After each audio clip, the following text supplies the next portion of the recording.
Hello. So today it has passed 5 months since I set up this tank, and I think it would be nice to do an update on what's the progress and where it's headed, hopefully. So the tank is closed. No more corals, no more fish. So it's just managing the progress.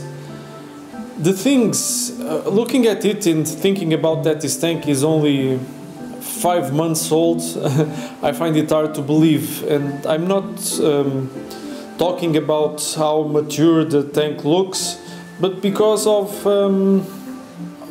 how much it has happened, how much it has changed in just 5 months.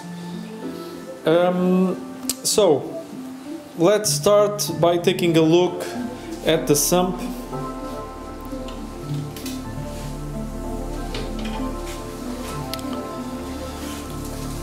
Oh, I have to change the settings of the camera so that we can see something inside. Well, so let's go back to see the full sump. Well, starting from the right, we have that big red bucket which holds approximately 100 liters, which holds my RODI water with kalkwasser. And kalkwasser has been with me since forever. It has been my way of controlling calcium and alkalinity. But recently, for the first time, it's not enough. So I'm dosing approximately 5 liters of saturated kalkwasser per day, and it's not enough. So what we have here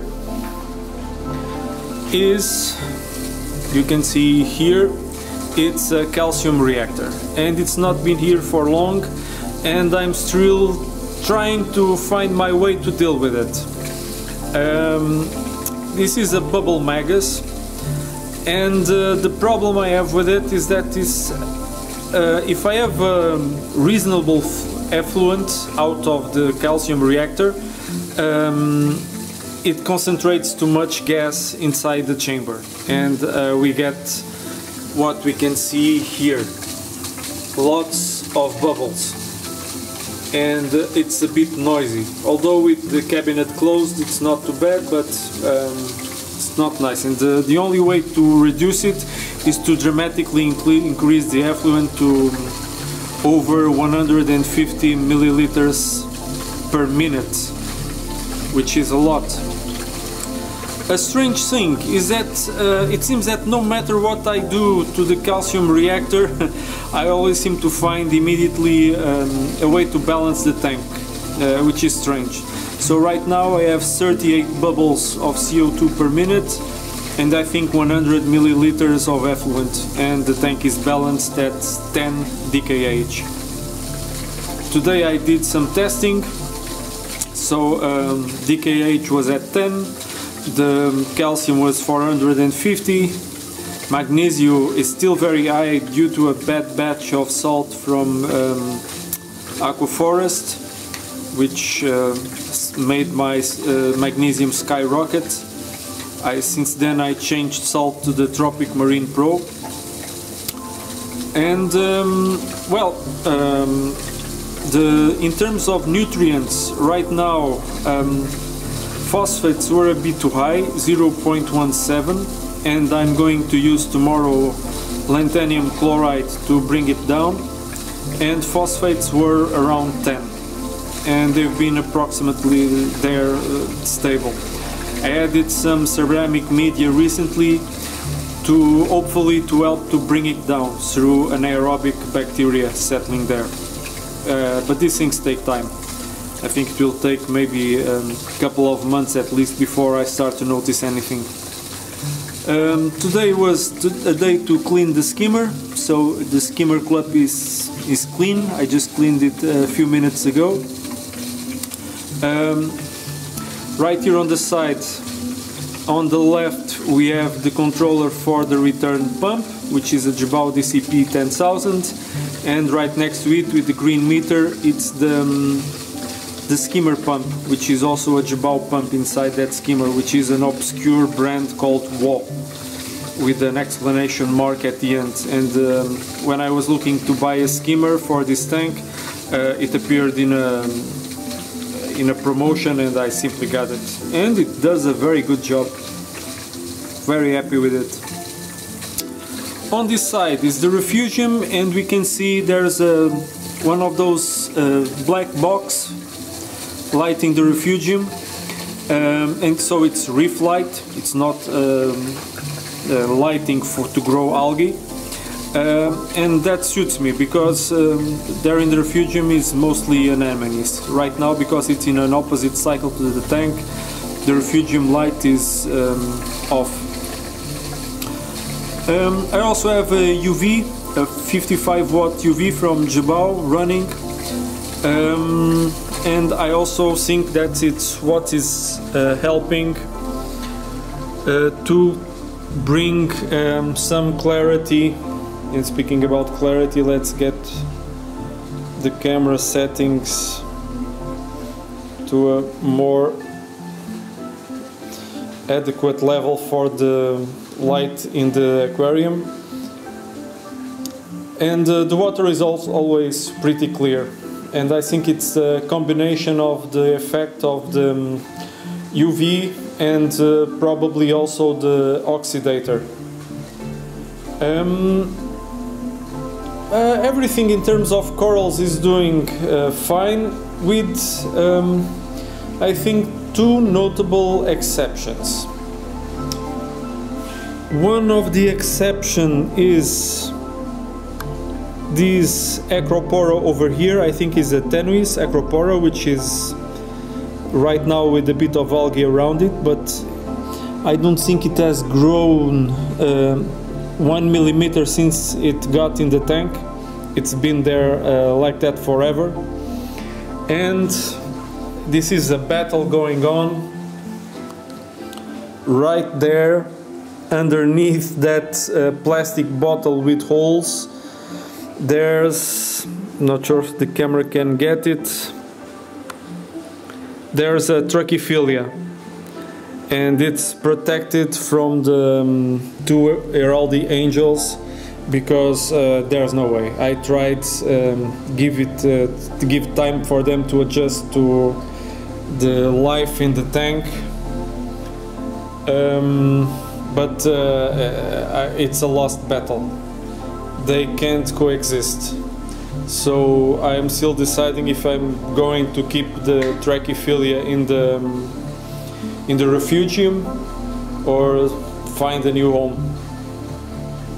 Other than that, the corals are growing, and of course one of the main dominating features of the tank is the anemone mountain back there on the left. The two milkas over here have grown a lot.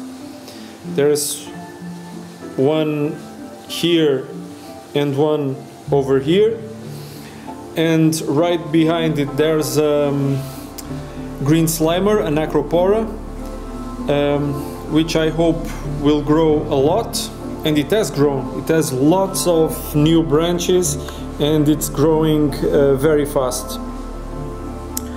There's a Montipora era, forest fire, and right behind it there's a Psamocora, a green Psamocora, very slow grower. So the idea is that this central area of the tank will grow a lot as the green slimer grows upwards, and the same happens here with this Acropora, more of a teal color. I hope that it also fills a lot, but I want to fill space and at the same time have that space usable by the fish. So because of the growing pattern of these staghorns, fish can still go inside and around without much problem, and they don't fill the tank visually so much as all the other acros. I was thinking about finding a new home for that huge toadstool back there. It's a coral that has been with me for many years. It has been cut many times because it grows too much, and I know it has the potential to hinder the growth of especially other SPS. But I run carbon in the tank, and I run it at the exit of the refugium, so it has a low flow through the carbon. And I think I prefer it that way, because I put a very small amount of carbon and I change it each week. So it means that during the first few days at least, the carbon is working and there's no big accumulation of toxins in the tank, because I change it every week. I really like this anemone here. It's orange drop. It's, if I had to say, this is the most frail of all the anemones in the tank, including the magnificent anemone which is right above it. I find it very sensitive. It already had a close encounter with the pump, but it recovered.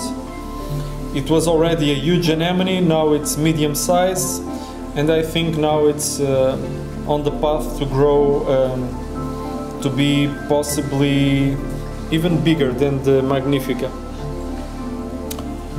The Magnifica is a very stable anemone once you get it past the first month in a tank. After that, I find it to be, if you give it the right conditions, to be a very resilient animal. Another coral that has been growing very slowly, it's this Gorgonia here, this purple Gorgonia. It has grown very slowly because I had a few issues with dinos after setting up the tank, and I got rid of the dinos after testing my water and finding out that I had undetectable nitrates and high phosphates. So I had 0 nitrates and 0.33 phosphates. So what I did, I started dosing phosphates, and within a month or so, in conjunction with doing micro scrubbing, not very heavily. I only did it maybe 8 times for an hour or so, and blowing the dinos off the rocks. So I managed to beat them, raising the nitrates by dosing potassium nitrate, and also I brought down the phosphates using in the first phase GFO, and then researching a bit more I used lanthanum chloride, which I'm going to use tomorrow because it's 0.17, it's a bit high. But as you can see, the tank is very clear. I'm not doing anything to the sand, and the sand, even in areas of low flow, and probably the area with the lowest flow is here, the sand is fine. It's okay. So here's another view of the poor Trachyphilia inside the plastic box. I introduced the two, speaking about things inside boxes, I introduced the two wasp fish to the tank, and about a week ago I saw the female in a corner, in the back corner, and she didn't look too happy. Not that she looked sick, but she looked too active, like she was trying to find a way out of the tank, and that happened when I cleaned the pumps. And the flow in the tank increased dramatically, and I'm going to change perspective because I have to open the door to my dog to get out. And so I think possibly what happened was that the flow was too much and dislodged her from wherever she was, and the flow was so high that she couldn't stay on the sand. She was being blown around. So I thought maybe it would be a better idea to give her some time to recover in the refugium, because I haven't seen the male. I don't know, I know he's probably somewhere in the tank, but I haven't seen him eat or come out to eat or whatever. So now she's back in the refugium, and I didn't have any problem breaking up the couple because they have a very loose relationship, to say the least, because they don't pay much attention to each other, even when they were during the first weeks in the refugium, while I was waiting for them to grow, because I was afraid they were going to get eaten by either the bettas or even the diamond gobies. She was really tiny. Maybe she was 2 centimeters long. Now she's bigger. And I'll keep posting more videos. These two guys are nippers, and fortunately they took a liking to this Sinularia here, and well, it's concerning if I had to choose any coral for them to nip, I think it would have been the Sinularia, because other than that I think they leave everything else sort of alone. Of course, having 4 angels in the tank, it means that I think I forgot the meaning of what is polyp extension on SPS. The polyps are always retracted. Before I used to see some polyps here in the green slimer. No more. Of course we have polyps in the Milka and in this stylo here, but it's over. And speaking of it's over, let's put an end to the video and we'll continue. I think I should make a video afterwards talking about the maintenance of the tank, going into detail. How much work is it involved in daily tasks, weekly tasks, and so on. Thanks for watching.